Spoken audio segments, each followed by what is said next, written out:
हेस law, ठीक है। हेस law, उसको हम लोग बोलते हैं हेस लॉ ऑफ क्या, कांस्टेंट हीट ऑफ समेशन के नाम से भी जानते हैं। समेशन का मतलब क्या होता है, जोड़ना, ऐड करना, ठीक है। कांस्टेंट हीट ऑफ समेशन, ठीक है। इसका मतलब सिंपल सा यही है कि जैसे मान लेते कोई आदमी को अपना कान पकड़ना है तो क्या कर सकता है, वो क्या कर सकता है, डायरेक्टली भी पकड़ सकता है और क्या कर सकता है, अपने मोड़ के भी पकड़ सकता है, ठीक है। तो यहाँ पे जो हेसेस लॉ था इसमें बोला गया कि अगर कोई रिएक्शन है, जैसे मान लेते हैं कोई एक स्टेप में प्रोसीड हो रहा है, जैसे हम दो एग्जांपल से ही समझाते हैं। जैसे ए है, ये किस में कन्वर्ट हो गया, बी में, ठीक है। हम इसका क्या मान ले रहे हैं, जैसे मान ले रहे हैं ये क्या होगा, डेल्टा H1 मान लिए, ठीक है। जो ए से बी जाने में जो हीट चेंज जो आया वो कितना आया, डेल्टा H1 आया। और यहाँ जैसे मान लेते हैं ए से ये कहाँ जा रहा है, बी में, जैसे मान लेते हैं यहाँ से ए से दूसरा स्टेट में चला गया, जैसे कहाँ चला गया, जैसे मान लेते हैं सी में चला गया, ठीक है। और ये सी से कहाँ जा रहा है, मान लेते हैं कहाँ गया, बी में, ठीक है। पहले ये ए से कहाँ गया, सी में गया, और वो सी से कहाँ गया, बी में। तो यहाँ जैसे मान लेते हैं हीट चेंज ये कितना आया, ये जैसे डेल्टा H1 आया, और ये कितना आया, डेल्टा H2 आया, ठीक है। अब जैसे देखो यहाँ हम लोग करते हैं, अब यहाँ से हम लोग दूसरा पाथ मान लेते हैं, जैसे यहाँ सी मान लिए तो यहाँ पे डी, फिर ये डी से मान लेते हैं कहाँ गया, ई, और ये ई से कहाँ गया,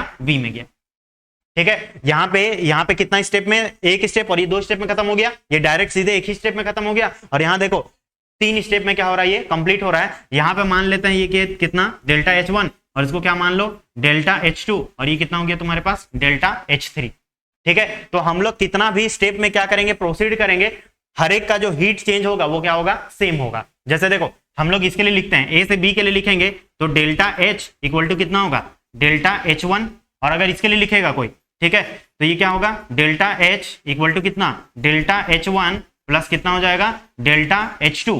और तीसरा जो है, तीसरा वाला कौन सा, ये वाला हुआ साइकिल, ठीक है। तो यहाँ पे क्या होगा, डेल्टा H इक्वल टू कितना, डेल्टा H1 प्लस कितना होगा, डेल्टा H2 प्लस कितना हो जाएगा, डेल्टा H3 हो जाएगा, होगा। तो सारा जो है ये सबका सब क्या है, बराबर है। जो तुमको हीट चेंज इसमें देखने मिलेगा वही हीट चेंज तुमको किसमें मिलेगा, इसमें मिलेगा, और वही हीट चेंज किसमें देखने मिलेगा, इसमें ही मिलेगा, ठीक है। इसी को बोला गया था Hess's law of constant heat of summation, ठीक है। सारा जो था उसको हम क्या कर दिए, जोड़ दिए, और सब जो होगा वो एक दूसरे के क्या होगा, इक्वल होगा, ठीक है। इसलिए बोला गया कि कान इधर से पकड़ो चाहे उधर से पकड़ो, ठीक है। तो वही ये लॉ है, हेसेस लॉ, ठीक है। किसी कितना भी अगर मान लेते हैं हम लोग 5 स्टेप में अगर मूव करते हैं ना, तो हीट जो चेंज होता वो केवल क्या होता, उतना ही होता, ठीक है। जैसे मान लेते हैं हमको,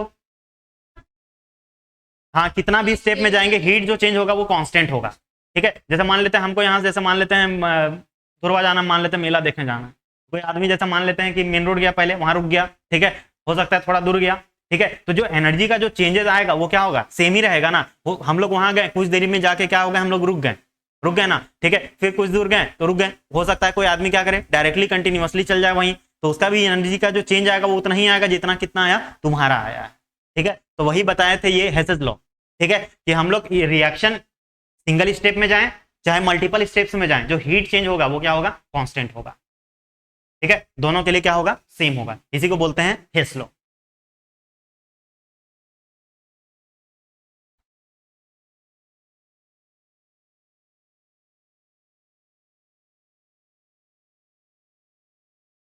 क्लियर ना, ठीक है। तो चाहे तो हम इसको क्या कर सकते हैं, सबको चाहे तो हम अलग भी कर सकते हैं, अलग अलग करके भी हम लोग इसको क्या कर सकते हैं, लिख सकते हैं, ठीक है। अलग इन द सेंस की, जैसे देखो यहाँ पे हम लोग लिख सकते हैं क्या, ये डेल्टा H1 है, ये किसके बराबर होगा, इसके, ये कितना हो गया, डेल्टा H1 प्लस कितना, डेल्टा H2, और ये किसके बराबर होगा, डेल्टा H1 प्लस कितना, डेल्टा H2 प्लस कितना होगा, प्लस प्लस डेल्टा H3।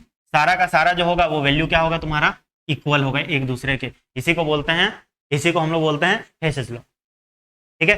कितना भी स्टेप में जाएंगे जो तुम्हारा हीट जो होगा वो क्या होगा, कांस्टेंट रहेगा, है समझना। इसमें क्वेश्चन लिख रहे हैं कैसा पूछा,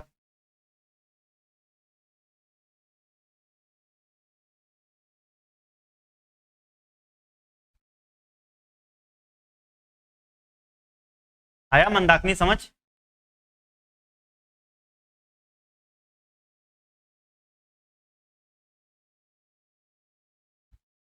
ये ये ग्रेजुएशन में भी पढ़ाई हुआ होगा, हेस लॉ, जो जिसका ऑनर्स पेपर है, ठीक है। हेस लॉ छोड़ो ना, ग्रेजुएशन तो बहुत दूर का बात है, 11 में पढ़ाया गया है ये टॉपिक, ठीक है। सब वही है, 11 12 ही है सब, बस थोड़ा थोड़ा क्या हो जाएगा, बस एक्स्ट्रा हो जाएगा। टीजीटी में तो कुछ है ही नहीं एक्स्ट्रा, समझ लो, जो है एक्स्ट्रा पीजीटी वाला में है। हमारा टीजीटी पीजीटी दोनों है। पीजीटी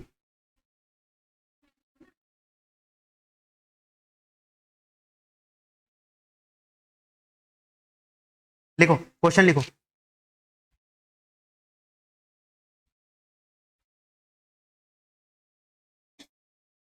क्वेश्चन है single step reaction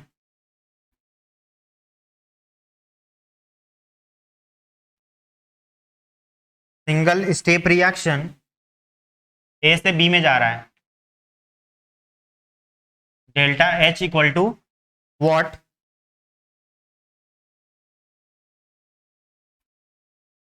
multi step reaction to produce B from A, B from A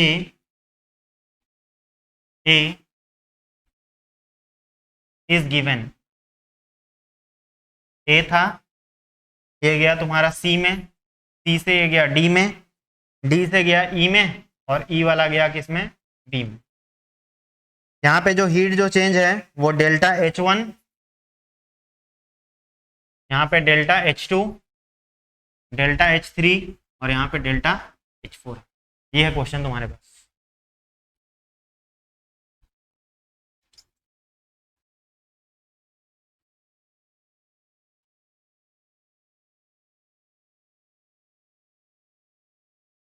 question समझ में आया? क्वेश्चन बोला कि एक तुम्हारे पास सिंगल स्टेप रिएक्शन है, ठीक है, जा कहां से रहा है, ए से बी में जा रहा है, लेकिन ये बहुत सारे स्टेप होते हुए जा रहा है, ठीक है। ए से पहले सी में गया, उसके लिए हीट चेंज जो है वो कितना है, डेल्टा H1 है, ठीक है। और सी से जब डी में जा रहा है तो हीट चेंज कितना है, डेल्टा H2, और जब डी से ई में जा रहा है तो हीट चेंज कितना है, डेल्टा H3, और ई से बी में जा रहा है तो कितना है, डेल्टा H4 है। तो बोला है कि ए से बी में जा रहा है तो तुमको क्या निकालना है, delta H equal to what, ठीक है। मल्टी स्टेप रिएक्शन दिया हुआ है बी फ्रॉम ए, ठीक है, बी को बना रहे कहां से, ए से, ठीक है। तो क्या लिखेंगे, डेल्टा H लिखना है। तो यहां तो देखो कोई अलग अलग तो एरो है नहीं, सारा क्या है वही है, तो यहाँ पे जो डेल्टा H जो लिखेंगे वो क्या होगा, सबका सम के बराबर ही होता है ना, सबको जोड़ देंगे तो ये क्या हो जाएगा, डेल्टा H1 प्लस कितना हो जाएगा, डेल्टा H2 प्लस कितना, डेल्टा H3 और प्लस कितना हो जाएगा, डेल्टा H4। ये हो गया तुम्हारा आंसर, हो गया ना, ठीक है। नॉर्मल सा आसान क्वेश्चन है।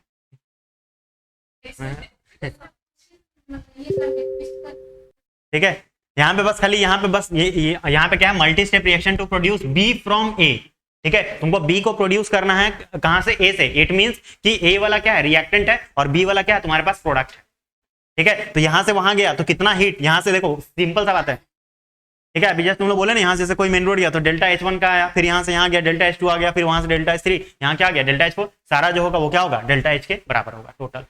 वही तो बोला गया था, कांस्टेंट हीट ऑफ समेशन। तो कांस्टेंट समेशन का मतलब क्या होता है, जोड़ना। यही तुम लोग मैथ से पढ़ाया गया होगा, ये समेशन यही तो होता है, ठीक है। लिखो, इस पे डिपेंड नहीं करेगा वो बोल रहा है, ठीक है। क्वेश्चन जो बोल रहा है वो बोल रहा है डज नॉट डिपेंड, ठीक है। क्या होता है कभी कभी एग्जाम में हम लोग सीधे ऐसे पढ़ते रहते हैं ना, इंथैल्पी चेंज ऑफ रिएक्शन, बस डिपेंड ऑन, ठीक है, डज नॉट है, ठीक है।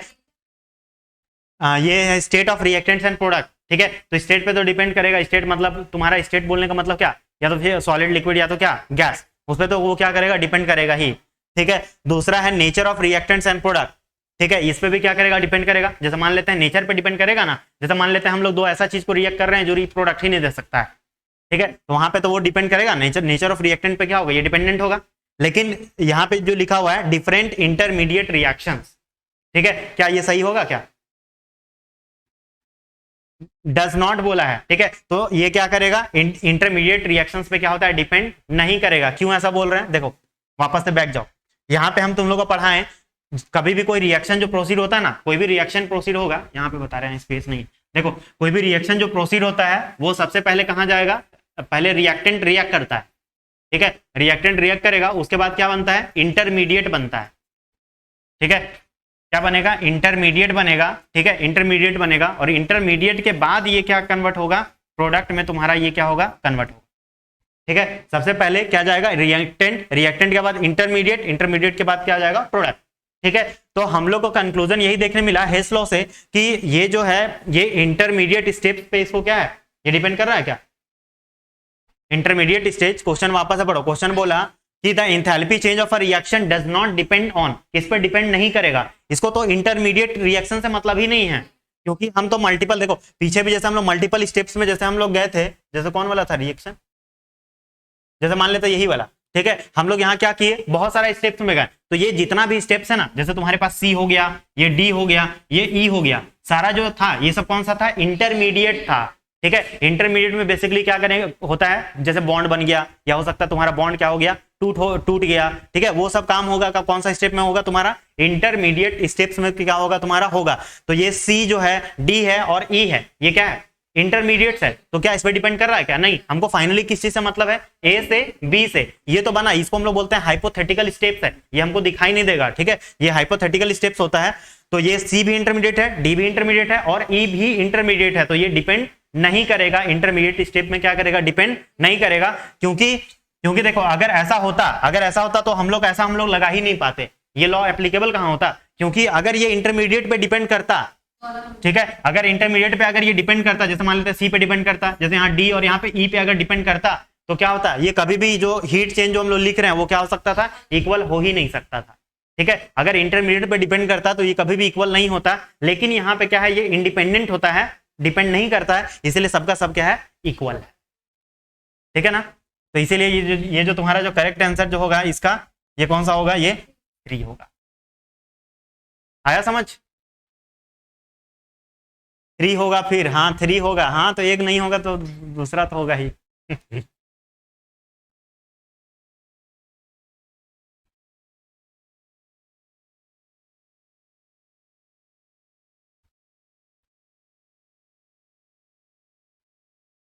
है ना क्वेश्चन आसान। ठीक है, हम बोले ना हम डायरेक्टली इस चीज को नहीं बताएं, लेकिन मतलब क्या था, वही था जो पीछे जो हम पढ़ाए ना। ठीक है, तो इसका मतलब जो था वो क्या था, क्वेश्चन का वही था। ठीक है, तो ये है क्वेश्चन तुम्हारा, ये भी क्वेश्चन जो था वो हैश लॉ का ही था। ठीक है, क्लियर है।